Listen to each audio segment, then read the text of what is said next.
అందరికీ నమస్కారం.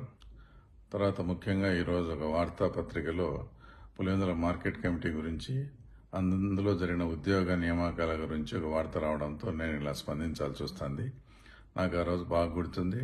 2019 మే 23వ తేదీ. ఇంకా రిజల్ట్ కంప్లీట్ కాకముందే మా పార్టీ అధికారంలోకి వచ్చింది.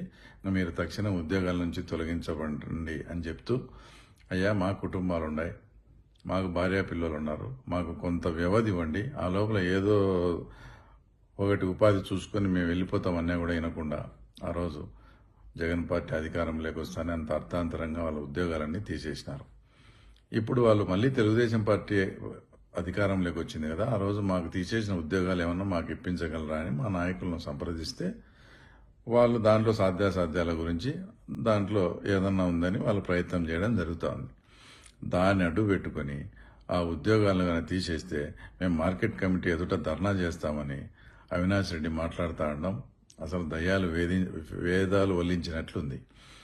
జగన్మోహన్ రెడ్డి పార్టీ అధికారంలోకి వస్తానే IIIలో మీరు ఎంతమంది ఉద్యోగాలను తీసేసినారు, గండి దేవస్థానంలో ఉండే ఎన్ని పోస్టులను తీసేసినారు, JNTలో ఉండేటి, తర్వాత కస్తూరిబా స్కూల్స్, బీసీ హాస్టల్లో అనేకమైనటువంటి వందలాది మందిని ఉద్యోగాల్లోంచి తీసేసి వాళ్ళ కాపురాల్లో చిచ్చు పెట్టి తర్వాత వాళ్ళ కుటుంబాలను ఇబ్బంది పెట్టడం తర్వాత మీరు మర్చిపోవడం చాలా దారుణమైన విషయం.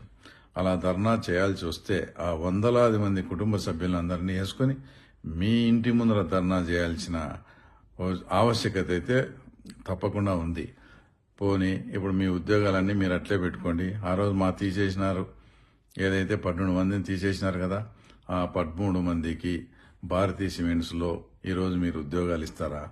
మేము భారతీయ సిమెంట్స్లో ఉద్యోగాలు చేసేదానికైనా మా వాళ్ళు అంతా రెడీ. అంటే మేము తీసేసిన వాళ్ళు కుటుంబాలు, మీరు వందలాది మంది తీసేసిన కుటుంబాలకు వాళ్ళకు భార్య పిల్లలు ఉండరు, ఏముండవు, వాళ్ళ వాళ్ళు సావాలా అని ఇలా అధికారులను బెదిరించి మేము ధర్నాలు చేస్తాం అది చేస్తాం అనడం కరెక్ట్ కాదు.